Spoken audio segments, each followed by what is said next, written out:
Então, gravando aqui a segunda parte. Aqui eu coloquei, pessoal, uma parte desse guia de tratamento que fala para mania aguda. Mania, já sabem o que é, né? Aquele momento do transtorno bipolar em que o indivíduo está muito agitado, muitas vezes eufórico, irritado. Daí que vem a palavra repugnante, né? Manicômio, mas vem de mania, né? Então, o lítio, que como primeira linha, a quetiapina, o divalproato, né? Que é o Depakote, a zenapina, algumas evidências de associação. Então, o que eu quero mostrar para vocês? Que toda combinação de medicação, todo medicamento, ele é frequentemente estudado, e deve ser frequentemente estudado, para ir melhorando o nível de evidência. Tem remédio que às vezes serve para uma coisa, e à medida que a ciência vai ficando mais madura, mais robusta, ele perde aquela indicação, porque se nota que era enganação, que não fazia bem, que era, tinha um erro, que o trabalho foi mal feito, enfim. E aí os experts, né, nessa área fazem os guidelines que nos cabe ler e criticar também, porque tem muito conflito de interesse, muitas vezes, enfim. O médico tem que estar atualizado até para manter sua capacidade de crítica e entendimento da circunstância dos trabalhos científicos. Aqui, pessoal, é uma tabelinha que ele coloca aqui, acute mania, onde eu estou com a setinha na primeira linha, os remédios que a gente usa para mania, para prevenção de mania, quais são melhores. Ou, por exemplo, aqui a risperidona, não é tão bom para prevenção de mania, não, aqui dos dois polos, né?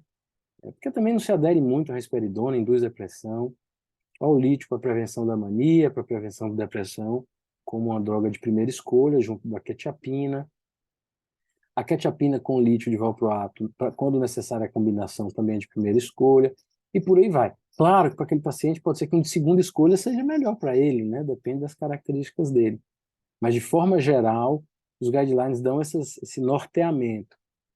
Aí, é mais individualizado a mania em monoterapia, eu fiz um corte, né, aqui para vocês perceberem as drogas usadas em primeira linha. Repare que a risperidona para mania é ótima, mas para manutenção ela é ruim. Então, é aquele remédio que a gente começa. Opa, a gravação. Aquele remédio que a gente começa e tira. É só na fase aguda, né? Ah, aqui na acute depression, na depressão bipolar, a quetiapina, o indivíduo deprimido, você vai usar quetiapina como antidepressivo, não é uma depressão unipolar, mas tem uma ação de encurtar esse período de depressão e aliviar sintomas, inclusive de ansiedade. Aquilo que eu falei, lembra da lurazidona com o divalproato ou com o lítio também, a primeira linha. Enfim, tem vários antipsicóticos aí que são usados no transtorno bipolar como medicamentos estabilizadores para a depressão, para a mania, para a fase de manutenção. Aqui, ainda falando da depressão bipolar, né, no corte mais visível, reparem vocês, o de primeira linha, que é a quetiapina e o lítio, e a associação com o lurazidona. Por exemplo, paciente que tem problema diabetes, etc., a quetiapina não vai ser uma boa, ou que tem muita sonolência, porque dá sono. Então, o critério de escolha é clínico, né? Aqui há algumas orientações do que pode vir, né, as coisas de terceira linha, e tem coisas que tem estudo que mostra que piora até, né, que o remédio piora. Olha, por exemplo, antidepressivo em monoterapia. Piora. Então é importante, a gente vai falar disso, diferenciar a depressão uni da bipolar, porque o antidepressivo, que é o padrão ouro para as depressões unipolares, na bipolar, que é uma depressão igual, segundo os manuais diagnósticos, na prática a gente percebe diferença, mas que não deve ser tratado com antidepressivo. E aí é um tema para a próxima aula. Na manutenção também muda muito, né? Aí já entra aqui o aripiprazol, o divalproato, que a gente falou, né, Yasmin? Então, e o segunda linha, Tegretol, olanzapina, é ótima medicamento, é ótima medicação. Tá aqui na segunda linha porque, ó, o paciente vai embalofando. Aí é ruim, né, gente? Você vai tratar uma coisa e deixar o cara fat family, aí não dá. Tem que também pensar nisso, né? Então, chegando mais de perto aqui nos tratamentos de manutenção, vocês perceberem que o divalproato... Olha, o lítio tem muita evidência. E a gente vai falar bastante dele na aula seguinte. Então, os níveis de evidência e grau de recomendação. Para o transtorno bipolar tipo 2, dando um spoiler da próxima aula, transtorno bipolar tem 1 e 2. Hoje vai estar na CID-11 assim já, na 10 não fala isso. O tipo 2 é o cara que não faz uma mania daquela franca. Ele fica eufórico, tem prejuízos, mas é compatível com a vida laboral e tal, mas às vezes se percebe quando ele está em hipomania, é muito perceptível, mas não é tão grande. É um quadro, pessoal, isso é coisa da indústria farmacêutica. É descrito por Aleteu da Capadócia, ele já falava de algo que hoje é compatível com a hipomania. Treplin, Bailaher, falavam de folia doubleforme, loucura circular. E a tipo 1 é o bipolar que faz mania mesmo. A gente vai falar disso mais à frente. Então, existem antipsicóticos, por isso que eu estou falando deles hoje, que tratam essas fases. Resumo: o médico, o parceiro aí da terapia dos pacientes do dia a dia, nossos parceiros, né? Ele deve balancear na hora de medicar eficácia, tolerabilidade e segurança. Não é tarefa fácil. E eu diria mais, e custos. Custos. Deve balancear também as evidências científicas e a sua experiência clínica, porque nosso paciente ele não é o paciente de ensaio clínico, é um paciente bem mais complicado. Por exemplo, no ensaio clínico não tem torcedor do Bahia, se põe, é mais grave ainda, né? O caso. Então, o paciente de vida real é bem diferente. E eu sempre digo, paciente agitado, em crise, a gente procura os medicamentos mais sedativos no primeiro momento, para agitação, né? Para ele ficar melhor, ficar menos ansioso, e depois rever. E o paciente agudo, muito deprimido, mas que tem síndrome metabólica, que é essas doenças de pressão, circunferência abdominal, diabetes, colesterol alto, evitar os remédios que possam promover isso. Isso aqui é um resumo, né, de uma orientação que o médico deve seguir e que eu acho que vocês vão ver com os pacientes de vocês, que estão ali ganhando peso, que estão tremendo um pouco. Às vezes o cara vai no psiquiatra, ele demora para ir no psiquiatra e é interessante essa tabelinha com as múltiplas especialidades, com os multiprofissionais da psi e construir assim uma qualidade de vida melhor para os nossos pacientes. Bom, aí está meu Instagram, que agora eu estou virando blogueiro. Brincadeira. E aí eu queria abrir para as perguntas, para as ponderações e afins. Professor, você pode voltar naquele slide que tinha a ação dos psicóticos, que tinha aquelas linhas de relação à interação social e tal, aquilo ali, por favor. Lá no primeiro, meu Deus, eu me perco todo aqui, voltar para a aula. Estão vendo? Diga aí, Yasmin. Sim. Lá em esquizofrenia, não é isso? Aqui, aqui, Não, com as linhazinhas verticais. Não. Aí, isso aí, esse aí. sim, sim. Pronto. Nesses casos aí, por exemplo, né? Tem uma melhora na mesolímbica, na alucinação e delírio, só que essas outras áreas de cognição, principalmente cognição, que seria o trabalho da psicologia também, né? Uhum. E da ação do medicamento. São utilizados outros medicamentos também para melhorar essas outras áreas, ou seria a psicoterapia que iria auxiliar? Bom, Yasmin, uma boa pergunta, né? Uma pergunta excelente, assim. A gente tem que se preocupar com isso.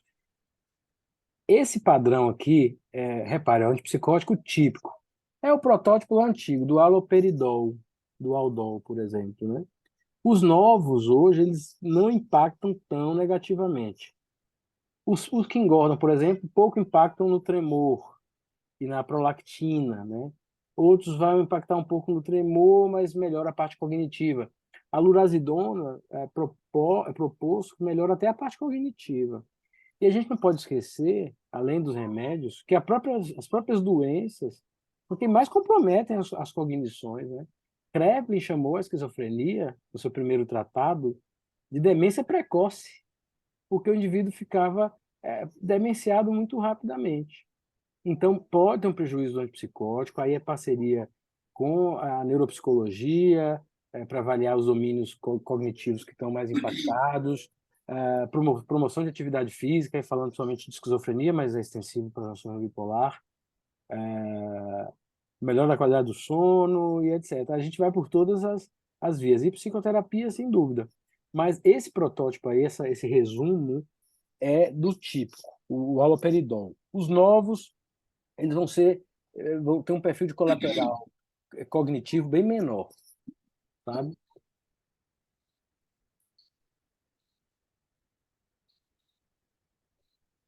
Por exemplo, tem paciente que melhora tanto com clozapina, que a gente usa para esquizofrenia refratária, que ele passa a fazer atividade física e melhora o perfil lipídico, por exemplo, entendeu? Então, assim, é um jogo que a gente tem que planejar no início. Você vai prescrever clozapina, por exemplo, que ele tem indicação, tem que ter atividade física, não dá para não ter. Tem que negociar com o paciente. Olha, você precisa fazer atividade física, começa andando e tal. Alguns pacientes, alguns casos de esquizofrenia mais grave, eles perdem a capacidade volitiva, que seria de iniciar um processo e finalizar. Isso é da doença. E, às vezes, com o remédio que diminui essa neuroprogressão, ele tem uma melhora cognitiva, imagina, baseado na história natural da doença. É uma muito boa pergunta. E aí, acho que Natália, Jane, acho que Natália do primeiro? Tanto faz, vocês dizem. Isso, professor. Ô, professor, eu tenho duas dúvidas. Uma foi de uma coisa que eu vi na rede social, mas antes eu vou perguntar assim: o que leva um psiquiatra, né, ou um médico, passar, por exemplo, escolher entre um antipsicótico típico ou atípico? Depende muito do quadro, né, do paciente, do tipo de, por exemplo, alucinação, na esquizofrenia, não é isso? Exatamente. A gente está falando de esquizofrenia, mas assim, são esquizofrenias, né? Existem Sim. os sintomas centrais, mas eu vi 200 mil na vida, todos têm suas peculiaridades. Então, a gente se baseia no sintoma que gera mais sofrimento e que gera mais problemas, risco de vida, o paciente está ouvindo voz para ele se jogar, então não pode ser um medicamento pouco incisivo, né? Tem que ser Uhum. incisivo nisso. E por aí vai, perfil metabólico, que você legou, se é magro, se tem comorbidade, dor de cabeça, o problema, o Parkinson, por exemplo. Sim. É uma escolha difícil, que, assim, a cada dia que eu estudo, eu tenho mais dificuldade de escolher o remédio, mas também eu acho que a gente tende a ser mais assertivo, porque mais variáveis vão entrando naquele algoritmo de escolha. Ô, professor, e por exemplo, o Aldol, que eu vejo assim, pelo que eu sei, né, que é bastante utilizado ainda, principalmente no sistema público de saúde, que tem esse uso, por exemplo, do Fenergan junto, para você não ter a tremedeira, né? Uhum. Essa escolha também varia muito se o posto de saúde, por exemplo, tem aquele medicamento, né? Porque Ótimo. eu fico pensando assim, porque os atípicos, como dão menos efeitos colaterais, seriam a melhor escolha, né? Às vezes, em alguns casos.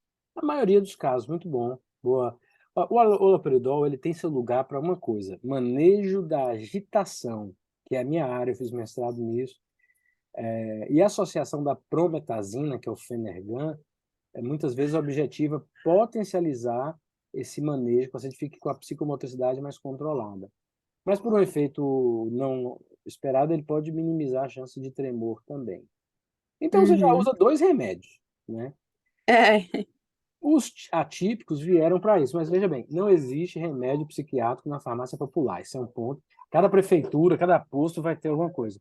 Geralmente o haloperidol, que é da década de 60, é barato, é menos de, sei lá, 50 centavos, 20 centavos um comprimido. Os atípicos, eu sou de um tempo que eram, por exemplo, a caixa de olanzapina era R$ 800 há 20 anos, 15 anos. Sim, E corresponde a uns R$ 2.000 ou mais hoje, né? Porque R$ 800 é muito sim. tempo. E aí teve o Eu programa. tava vendo também que tem um medicamento que é utilizado para pessoas que estão com muita ideação suicida, que é Spravato, que é Uhum, super caro, é porque tem uma paciente da APSE uhum. que a gente está acompanhando que ela usa esse medicamento e o plano cobre. Eu fiquei, gente, é tipo quase R$ 3.000 É. o Ó, o medicamento. Spravato é para depressão, mas eu vou te falar o preço. É R$ 3.000 por pump. E são 2 por semana. E o tratamento é pelo menos 3 semanas, 3 meses. Então, Eita. põe aí. Agora, gente, remédio para infarto é esse valor. Quando o cara trombolítico e o Spravato, que é a acetamina, traz uma inovação que diminui a ideação suicida. É impressionante e diminui mesmo, viu? Eu acompanhei o Sim, ela tava Spravato. falando, ela relatou que ela parece que, assim, nunca nem pensou em suicídio. É um negócio que, enfim, a gente precisa até entender mais. Mas, então, assim, quando o cara faz uma tecnologia desse tamanho, ele não vai vender barato. É o problema do capitalismo. Ao passo que é o capitalismo que estimula que as indústrias produzam, porque nenhum remédio é produzido pelo governo, assim, é elaborado pelo governo, pelas faculdades, pela USP. A USP, Vonal foi da USP, o Vonal. Ótimo, eu adoro Vonal quando estou com náusea, resolve. Orgulho brasileiro. Mas é raro, porque precisa esse incentivo para pegar os melhores pesquisadores, etc. Então, eu espero que se popularize, como se popularizou os antipsicóticos atípicos. Hoje é mais acessível. Hoje, uma caixa de olanzapina similar, de boa qualidade, que era 800, R$ 2.000, hoje você compra por 150, que para a população é muito caro ainda, mas é bem mais acessível. Então, eu concordo, assim, os protocolos falam de começarmos com os que dão menos colaterais para promover a adesão e ter menos crise. Enfim, existem outros. Tem um de depósito de 3 em 3 meses, que uma ampola é R$ 5.000. Nossa Senhora. E o convênio cobre. Por que que o convênio cobre? Você já pensar nisso? Não é porque o convênio é bonzinho, não. Senão ele judicializar como expravado. É porque diminui a internação. E para o convênio é muito mais caro. Um mês de internação é R$ 100.000. Às vezes, depender da... Então, enfim, essa lógica, a gente, enquanto cuidador, tem que entrar no bojo e dar o melhor para o nosso paciente. Dentro de um jogo de interesse que é complexíssimo, né? Uhum. E só para finalizar, outra dúvida, assim, é porque eu tava no TikTok, né, um dia desses, e aí eu vi um psicólogo falando porque teve uma menina que, ele reagiu, né, a um vídeo de uma menina falando que mesmo tomando antipsicótico, ela faz uso de álcool. E aí ele reagiu ao vídeo dessa menina e falou, assim, que dependendo dos medicamentos psiquiátricos, por exemplo, os atípicos, não tem tanto problema e aí ele fez uma correlação também com os benzodiazepínicos. Que ele falou, bom, se você, por exemplo, tomar um Rivotril e beber, vai ser muito mais danoso. Só que eu não concordei muito com o vídeo dele, porque meio que ele, sabe, meio que deu uma incentivada, assim. Ah, porque os atípicos não tem tanto problema, e eu acho que não é muito por aí. Aí eu queria ouvir você dizer, assim, sobre essa questão do uso das substâncias e a mistura com álcool. Principalmente em adolescente, né, que é o que mais usa essa rede social. E hoje em dia a gente vê bastante essa demanda, né, da galera aí. Exato, Natália. Olha, eu acho essa declaração dele perigosa, exatamente pelo que você falou. Primeiro, ele não quantificar qual é o remédio, por exemplo, com quetiapina em dose alta, tem risco, sim, do indivíduo ir deitar e broncoaspirar, ou seja, regurgitar um pouquinho de comida e ir para a traqueia, pegar uma pneumonia e morrer. Tem muitos riscos, né? Agora, álcool, assim, o ideal é o não consumo. Mas no mundo que a gente vive, a gente sabe que as pessoas bebem. É um consumo e psicoeducar como uma redução de danos, né? Se o caso não for problemático, beba com consciência, assim, cuide da sua vida. Agora, você jogar isso na rede social, eu acho que o desdobramento é muito complexo. Se me perguntarem na televisão ao vivo ou numa rede social álcool em psicose, eu vou dizer, não é recomendado, não é recomendado. Agora, para o paciente que eu conheço, que toma um vinho na sexta-feira, depois da aula de psicologia com a esposa, uma taça de vinho, para esse é recomendado, é uma distração, né? Ele sabe. Então, eu acho que jogar essa bomba é igual uma granada a rede social. Você joga para atingir ali, mas você pega em tudo quanto é gente, né? Então, eu achei uma declaração responsável. Mas apesar de ter um fundo de sentido, né? O que ele falou. Mas vamos lá, Jânia. A gente enrolei aí, mas a Natália trouxe perguntas bem instigantes. Foi bem interessante mesmo. É,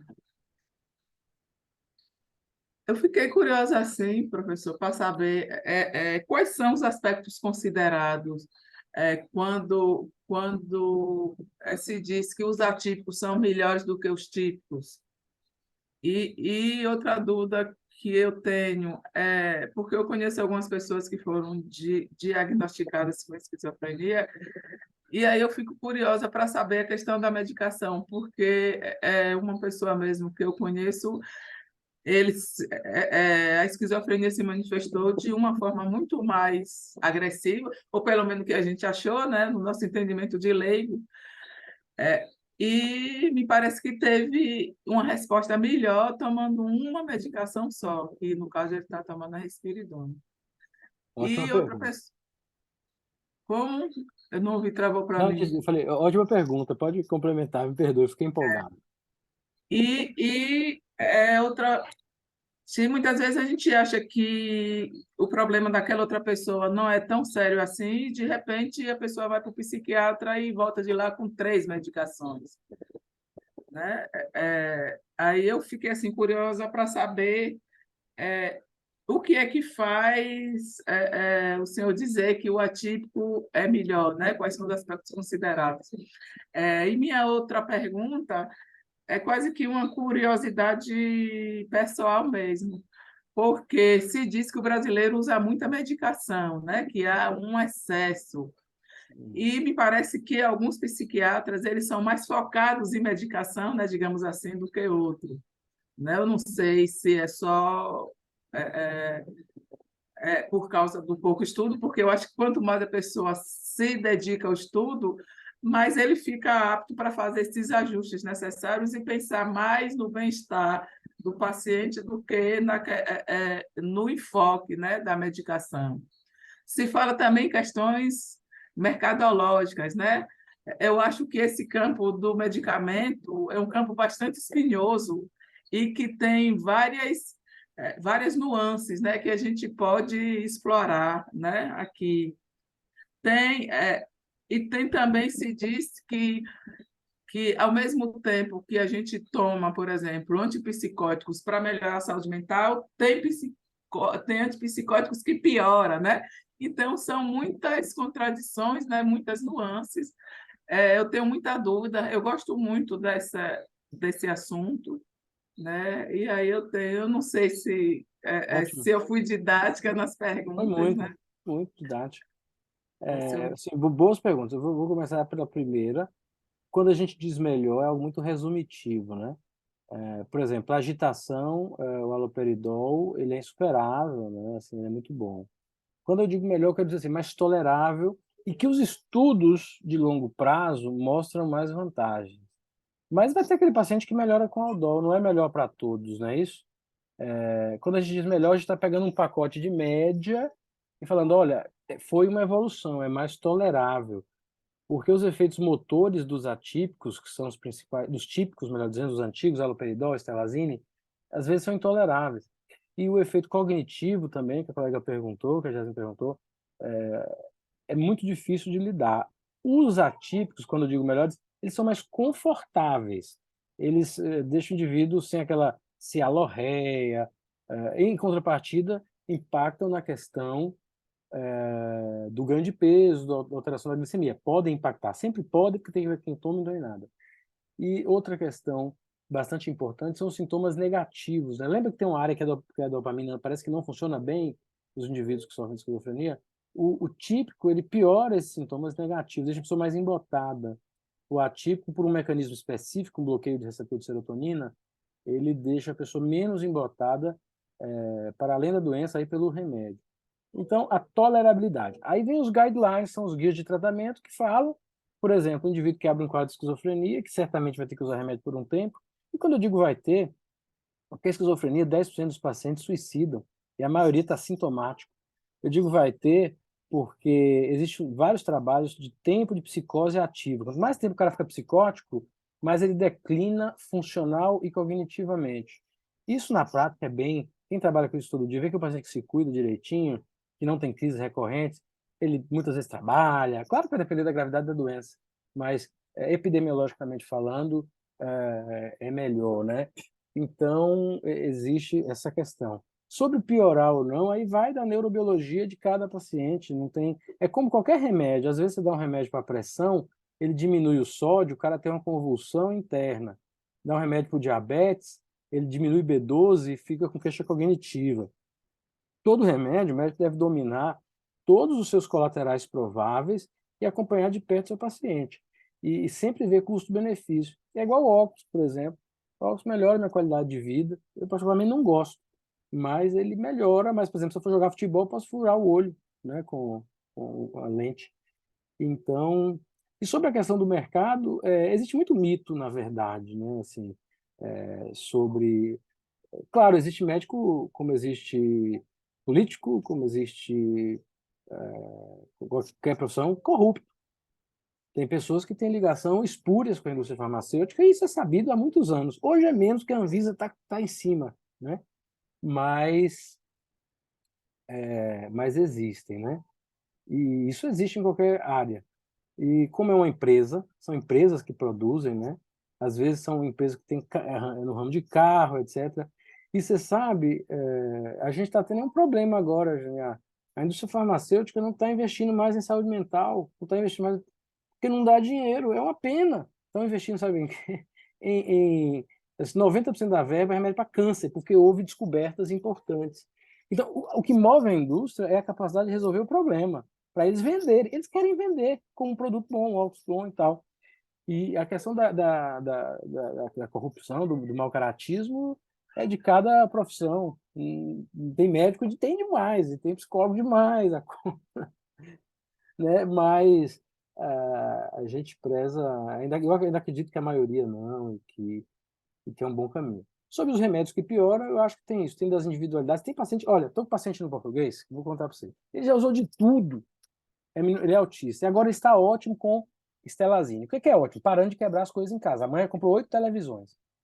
E ele está tranquilo, há um ano não quebra nada. Só que ele está internando de 3 em 3 meses por broncoaspiração, porque a medicação fragiliza a musculatura do esôfago, e aí entra microbroncoaspirações e inflama o pulmãozinho dele. E aí, nós estamos numa faca de dois legumes, né? A mãe morre de medo dele tirar o remédio, começar a quebrar as coisas de novo em casa, e a gente morre de medo dele morrer lá no hospital. Então, eu falei com a psiquiatra dele ontem. Eu disse, de sorte, os remédios são bons, mas é como qualquer procedimento, né? Você tem que individualizar. Hoje a gente avançou, tem testes genéticos que vê o gene que é sensibilizado pelo remédio. A gente está mais próximo de uma medicina mais eficaz em psiquiatria. Mas ainda é empírico, né? Nossa especialidade ainda é fenomenológica, você vê o fenômeno e dá um remédio para o fenômeno, enquanto aquele mesmo fenômeno pode significar várias coisas.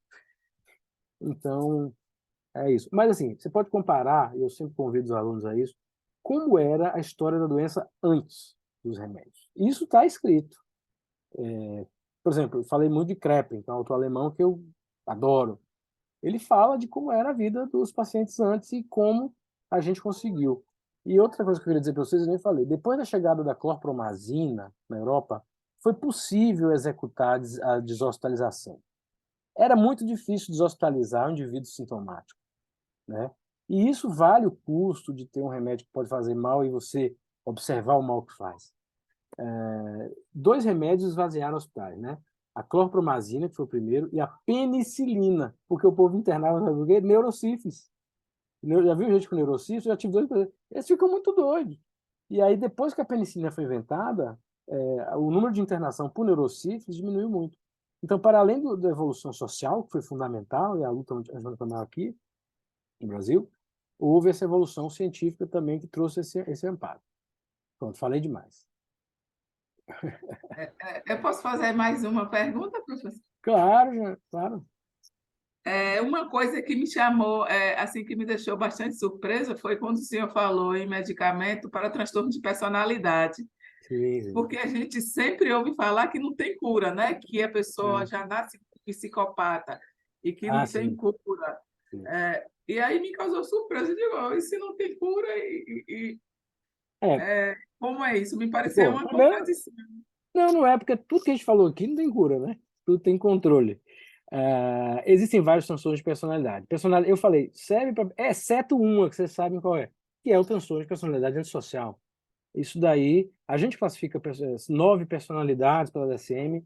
Essa personalidade é obsessiva, o indivíduo vai ficar muito frequentemente ansioso, personalidade anancástica, personalidade dependente. Essa sim você pode aliviar sintomas. Por exemplo, o indivíduo vai ter mais frequentemente dor crônica. Por exemplo, o indivíduo borderline, está super na moda falar, que é do mesmo cluster, ele tem muito dor crônica.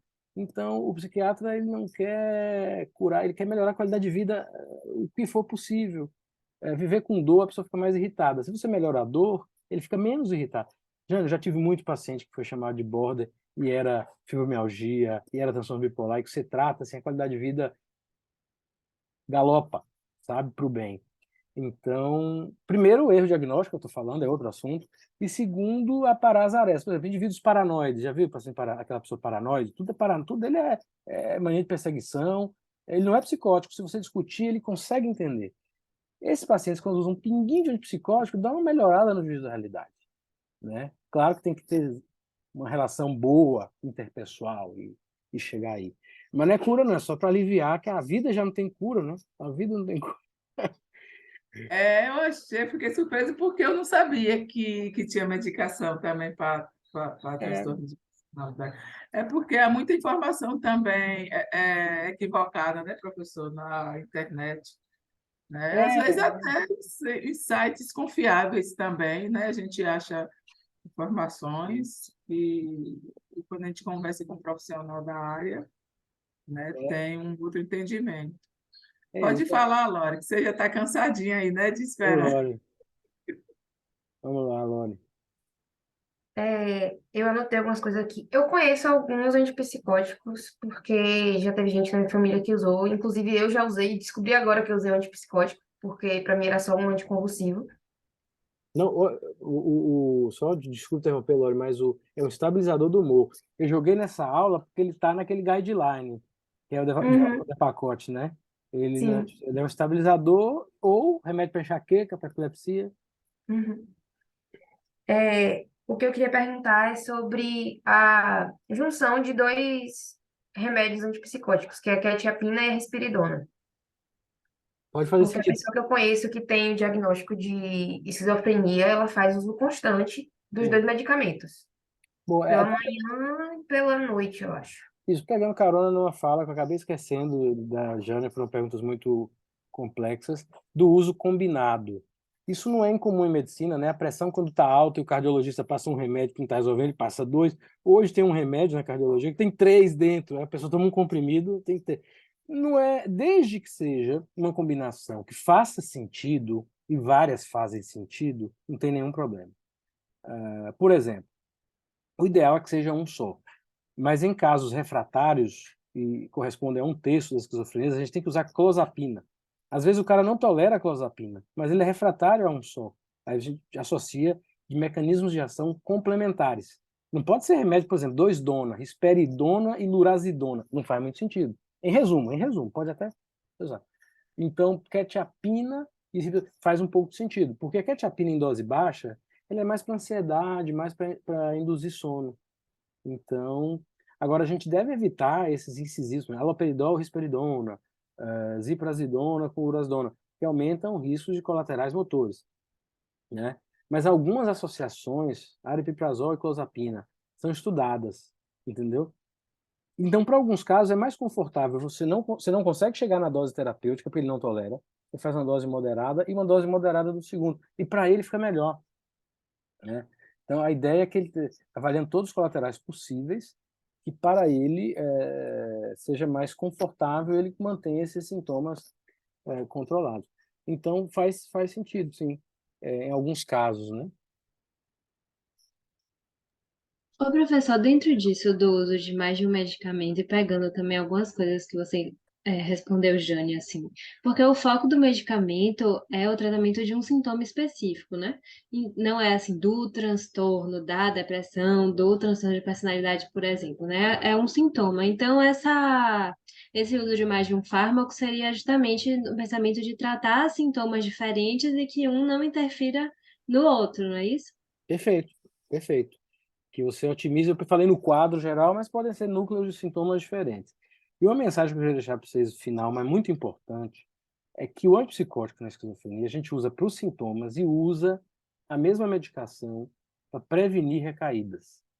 Por quê? Porque os trabalhos mostram que é muito eficaz para isso.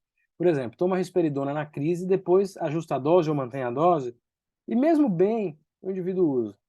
E se você comparar, aí estudos de medicina baseados em evidência, grupos que usam com grupos que não usam, a recaída é muito maior nos que ficam sem medicação. E recaída em esquizofrenia, principalmente nos casos graves, assim, mais clássicos, tem o risco, eu já falei, de suicídio, de comportamento bizarro, de internação, de homicídio, inclusive, né? Vou dar um spoiler para vocês. Eu não posso, que está gravando. Perdão. Depois eu falo. De uma situação, eu até falei no TV esses dias sobre isso. A paciente, ela está internada. Enfim, evita desdobramentos muito negativos. Agora, sempre custo-benefício, avaliando, né? Por exemplo, pacientes vai ficando idosos, muito esvaziados. Tem um paciente de 80 anos que tem esquizofrenia, não usa remédio nenhum mais, porque não tem mais sentido.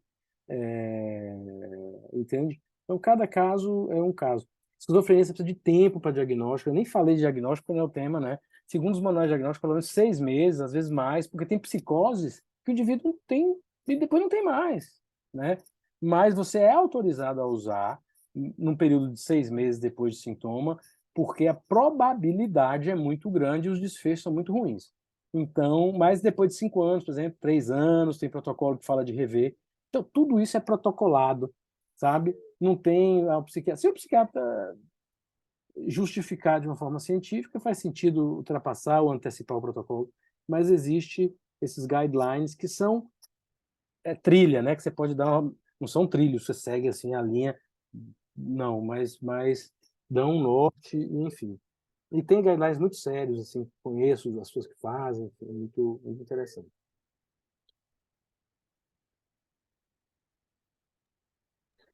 Professor, tinha uma dúvida, mas tem 2 minutos para acabar. Faço a pergunta Por rapidinho. favor, não dá tempo, tranquilo. Quando eu estava escutando a aula, sinal excelente, eu fiquei pensando, nós, futuros psicólogos na clínica, qual o momento de saber, assim, nosso limite é até aqui, é caso de psiquiatra, está na hora da medicação, precisa encaminhar. Qual é esse momento, assim, essa luz vermelha que acende? Que pergunta robusta, assim, muito bem. Olha, eu sou psiquiatra, então eu posso ser enviesado em responder. Eu acho que a avaliação do psiquiatra, ela é sempre útil. Não existe assim, como é que a gente vai saber se vai tomar um remédio, né? Óbvio que existe uma tendenciosidade do psiquiatra, que ele tem que trabalhar o seu furor curantes para não medicar todo mundo. Evidentemente, no meu caso, trabalho no sistema privado, então os pacientes que resolvem não ir no convênio e pagar uma consulta, que não é uma consulta não é das mais caras, mas eu sei que na realidade do brasileiro não é tão barato. Chega um grupo mais sintomático, então é difícil não medicar. Mas já não mediquei muita gente. Eu acho que uma avaliação técnica é muito importante, porque às vezes o indivíduo tem um tumor cerebral, ele pode ter uma coisa clínica que precisa ser investigada. Eu já vi psicólogo, às vezes, postergando, o indivíduo tinha deficiência de B12 e cognição péssima. Eu pedi a dosagem de B12. Então, em resumo, eu acho que tem que desmistificar. Eu caminho pacientes mega graves para os psicólogos e mega leves. Eu acho que o psiquiatra ele pode ser sempre uma opção para uma avaliação, né? E aí, desde que seja um psiquiatra confiante, né? É uma avaliação médica, é a avaliação de um médico que trabalha com psiquiatria, né? Então, não veria gravidade, vai usar remédio ou não. Existem psiquiatras que são muito sensatos, acredito. Modesta parte, eu sou um deles, mas tem muitos, né? Gente, vai acabando. Olha, beijo para vocês. Eu vou resolver essa questão dos